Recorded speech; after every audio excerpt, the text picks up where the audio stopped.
সোহাগের কাপড় দেখলেই বোঝা যায় গরম চলে আসতেছে। তুই সব ফালতু কথা বাদ দে। আচ্ছা, আমার সব কথা তো ফালতু হয়ে যায়। পরশু যে ট্যুরে প্ল্যান করছিলাম, আমাদের যাওয়া কি হবে ওইখানে? আরে ভাই তুই আসল ট্যুর নিয়ে, আমি যে কত সমস্যার মধ্যে আছি, তুই কি খবর রাখস? তোরে জিজ্ঞেস করতেছি, তুই এত উত্তেজিত হয়ে কথা বলতেছিস কেন? তুই তো রাখলে কথা বলতে দিস কেন? আমি কিছু বললেই সমস্যা। আচ্ছা তোরা থাক, আমি যাই। আরে সে সবসময় এরকম করে। আর বাদ দে, চল চল। হাবিব ভাই, এত প্রেশান হয়ে কোথায় যাচ্ছেন? আর বললেন না ভাই, আমি এখন সবার চোখে বিষ হয়ে গেছি। কেন ভাই, কি হয়েছে ওটা? কি হয়েছে এটা জেনে লাভ নাই, পরে তোমার চোখেরও বিষ হয়ে যাব। আমি চলে যাচ্ছি। আরে কি হলো বুঝলাম না হঠাৎ করে মানুষটা। হ্যালো। ওয়ালাইকুম সালাম, আলহামদুলিল্লাহ। আচ্ছা আমি দেখতেছি একটু ম্যানেজ করবো। ওকে ওকে। এখন টাকা একটা পাই। হ্যালো তারিম, কই তুই? মানে কি সমস্যা হয়েছে? আরে বন্ধু আমারে বল, কোনো সমস্যা নাই। আরে বন্ধু থাকতে তুই টেনশন করতেছিস কেন? ওকে টেনশন করিস না, তুই 3 রাস্তার মোড়ে চলে আয়, আমি ওইখানে আছি।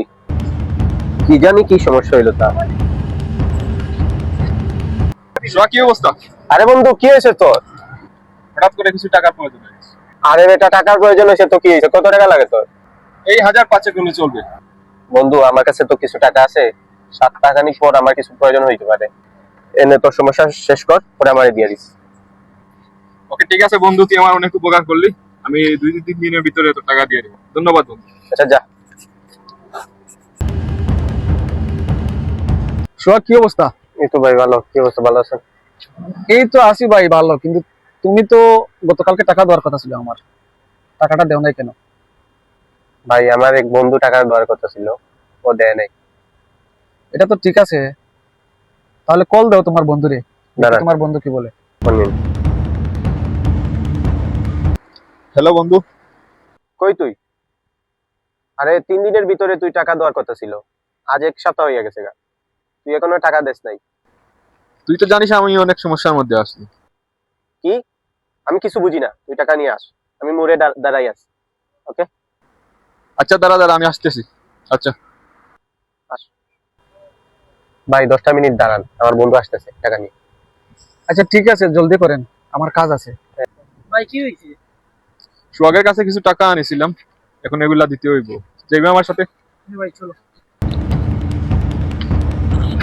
আরে তানিম, কই যাচ্ছ এখন?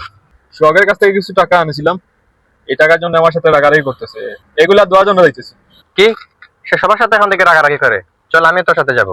তাহলে ভাই আপনারা চলে যান, আমার কাজ আছে। আচ্ছা আচ্ছা। সামান্য টাকার জন্য তুই আমার সাথে রাগারাগি করলি? এই নে তোর টাকা।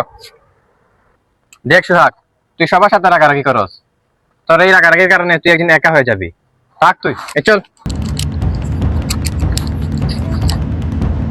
কি ব্যাপার সোহাগ, তোমার 2টা বন্ধু এসে দেখি তোমার সাথে রাগ করে চলে গেল। ভাই একজনকে আমি টাকা ধার দিয়েছিলাম, এখন টাকা দিছি, টাকা দিয়ে রাগ করে চলে গেছে। আর অন্যজন কেন রাগ করলো? ওর সাথে একদিন ডং করছিলাম, কথার কাটাকাটি কইরা ও রাগ করে চলে গেছে, আজ ওর সাথে ও আসছে। আচ্ছা আমি বুঝতে পারছি। আসলে সোহাগ, টাকার কারণে অনেক সম্পর্ক নষ্ট হয়, তাই টাকা যথাসম্ভব ধার না দেওয়াই ভালো। আর ডং জিনিসটাও ভালো না, এই ডঙ্গের কারণেও অনেক সময় সম্পর্ক নষ্ট হয়। হ্যাঁ ভাই আপনি ঠিক বলেছেন, আর এই নেন আপনার টাকাটা। আচ্ছা ঠিক আছে, তাহলে আমরা যাই, তারা হয়তো একসময় তাদের ভুল বুঝতে পারবে, সবকিছু ঠিক হয়ে যাবে। তাহলে তারপর ঠিক তুমি আছে, ওকে ওকে চলো। ওকে।